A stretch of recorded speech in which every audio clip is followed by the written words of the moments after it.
Well, we're forever growing love in this church, aren't we? I'm so glad that the word love is in our mission and vision statement. We sang earlier that the gospel in one word is love. So if we've got love down, we've got it all. During this month of February, we've been learning about the process and the power of love that is innate within us. And today ends our series on the power of love. So to begin with, in 1 John chapter 4, verse 8, we're given a description of God.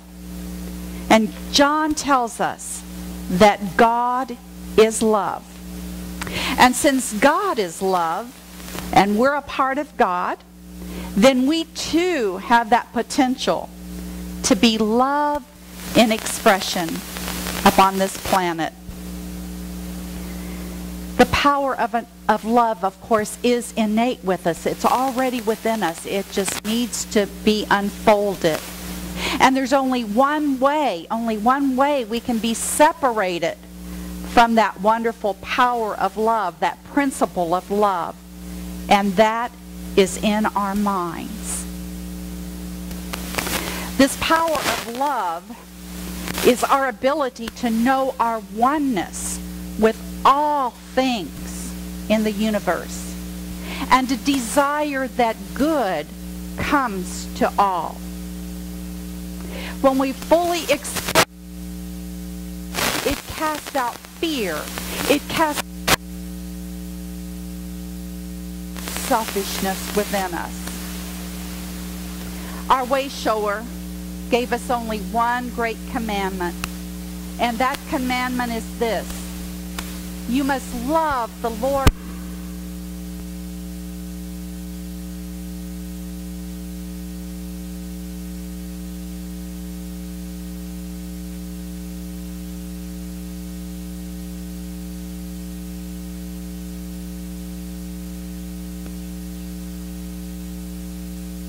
It's all over the world. That is your neighbor. At the beginning of February, we asked as a congregation, as members, that the power of love be strengthened or quickened within us. And we learned that calling forth this power of love is the very first step. And we learned that, first of all, from that passage, love your neighbor as yourself, we learned that first and foremost, you must love yourself. You see, we can never truly love our neighbors until we first love ourselves. And the fact is, we really can't truly love God until we love ourselves, because we are a part of God. So if we don't love ourselves, we're not really loving God. The truth of the matter is that. Finally, we learned the steps to divine love from Winifred Hausman's book, Your God-Given Potential. And we went through the steps. They were interest, acquaintance, affection, attraction, love, identification, and at one-ment. It was finally when we know that we are truly one with God that we have attained full loving capacity in that power of love. Hopefully we've all joined together to grow our love, to grow our power of love through what? Practice, practice, practice. And the way we practice is through our fourth principle, through prayer and meditation. And so hopefully we have set up a time now in the morning and at night that we can take time apart and be with God just like we do here at church, so that we can practice, practice, practice. Now, even learning all these steps, which hopefully we have learned them, and we've started saying some of our affirmations that we were given, handed out, we might feel that we're not where we want to be just yet. Any of you feel that way? Yeah. And we're not coming maybe from a place of loving ourselves totally moment by moment. We still have those moments when we don't. We might not love our neighbor so much. That crops up quite a bit. Could be some family members too, not being loving unconditionally, we should say. And if that happens, it's more than likely it could be that we're still operating on an intellectual level. We still have it all up here in our head. We know it. We can even probably say a few of the steps. But it still takes that practice, and we need to drop from our head area down to our heart area where the power of love resides to really fully grasp that concept of love. Our heart area is really where we're connected, where we can connect with that mother-father principle that we usually do in meditation every week. We're grounded with the mother, we're thinking upward to God, and we bring those energies together in love in our heart. And that way our love expands. There are divine parents that we're bringing together within us.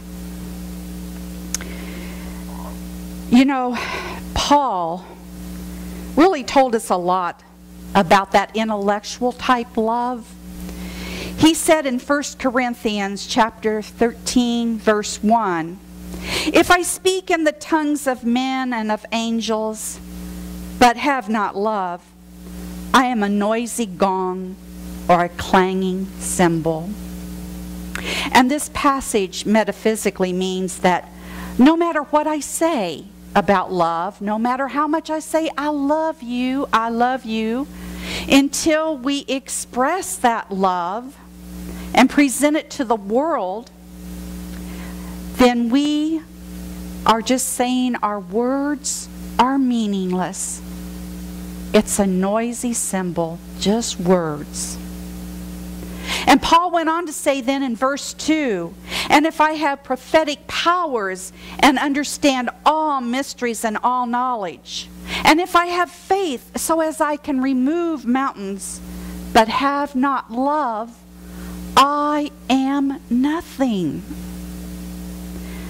Now metaphysically this means if I have powerful dreams, such as Joseph had a long time ago when he was sold into slavery, and I don't have love, well, truly, I am nothing spiritually. I'm just pretending. So it's all right to have prophetic dreams. It's okay to have esoteric knowledge, but still that's intellectual. It's not until we really love. And even if I have enough faith that I can say, "Oh, I'm going to move that mountain out of my way," and then I bring in prosperity in my life and good things like the parking spaces that we want, and we think, "Ooh, I'm really spiritual now." Or if I can see auras, that's a good one. If I can see auras, I must really be spiritual now. You know? But if we don't have love, we're nothing. I was reading in the Lenten booklet, A Season for Spiritual Growth, about this very fact about Joseph and thinking about this power that is within us. And it's also connected to our power of imagination. And it says the Old Testament character who most embodied the power of imagination was Joseph. He demonstrated through dreams both the challenges and the rewards of using one's imagination. From an early age, Joseph was able to exercise his imagination to interpret dreams. What a gift. At first, though, his unwise use of this gift got him into trouble. He forced his guidance onto others, his brothers, who were not ready to receive it. They sold him into slavery, and he was later imprisoned. So this traumatic event, it goes on to say, really helped him learn a deep lesson. And then he was called upon finally by the Pharaoh, as you know, And he first affirmed that the power was not his, but God's. So he was showing love. It's God that's doing it. And when he became willing to be a channel for God then, and allowing his imagination to work properly, dropping from that intellect down to his heart, he was able to do mighty things.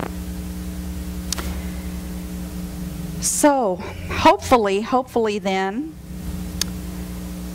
with all things that we've learned, we have been practicing, and I know that I've been practicing, and you know what happened though?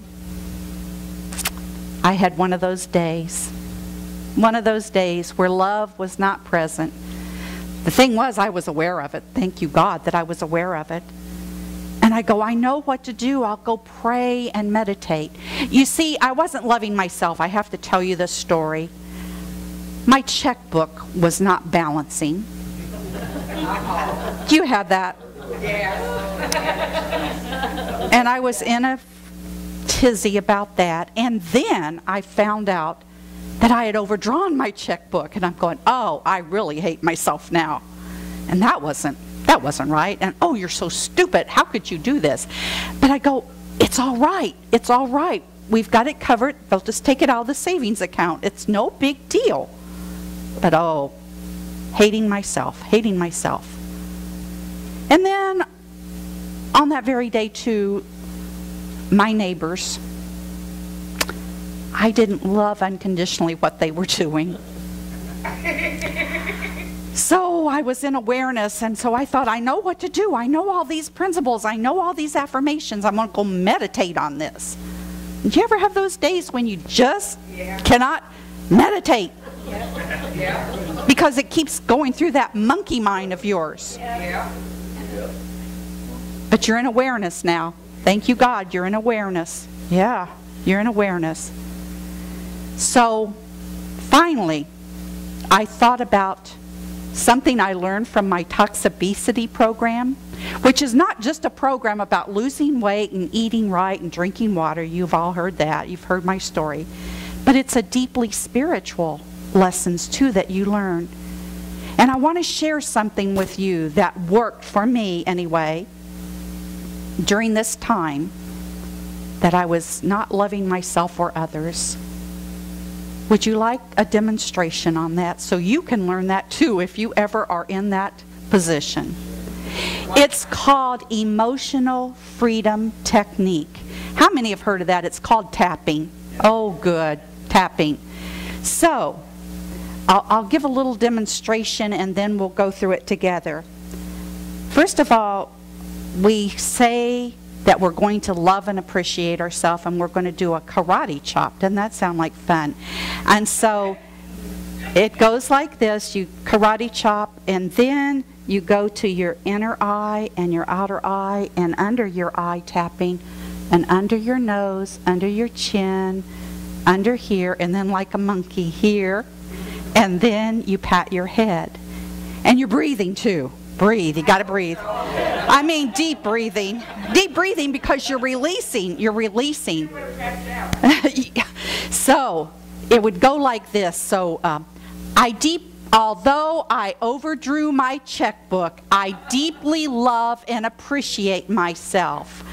I know that everything is in divine order because there's money in the savings account. It is no big deal. I am not stupid. I am not stupid. I love and appreciate myself, and all is well. Oh yeah, all is well. Monkey, I forgot. It won't work unless you do the monkey. And it's all well. That's a good one for me. So you just, the clowns in our church, that would be wonderful. So, anyway, you get the gist of it. But you first of all say, how mad am I, or how angry, or how upset am I? And at that time it was probably a 10 or over the top. And then you just wait. You wait for a moment and you see, how do I feel now? And if it doesn't work, you do it all over again. You just keep doing that until you release. And then you are able to release that. Doesn't that sound like a great idea? It's called Emotional Freedom Technique.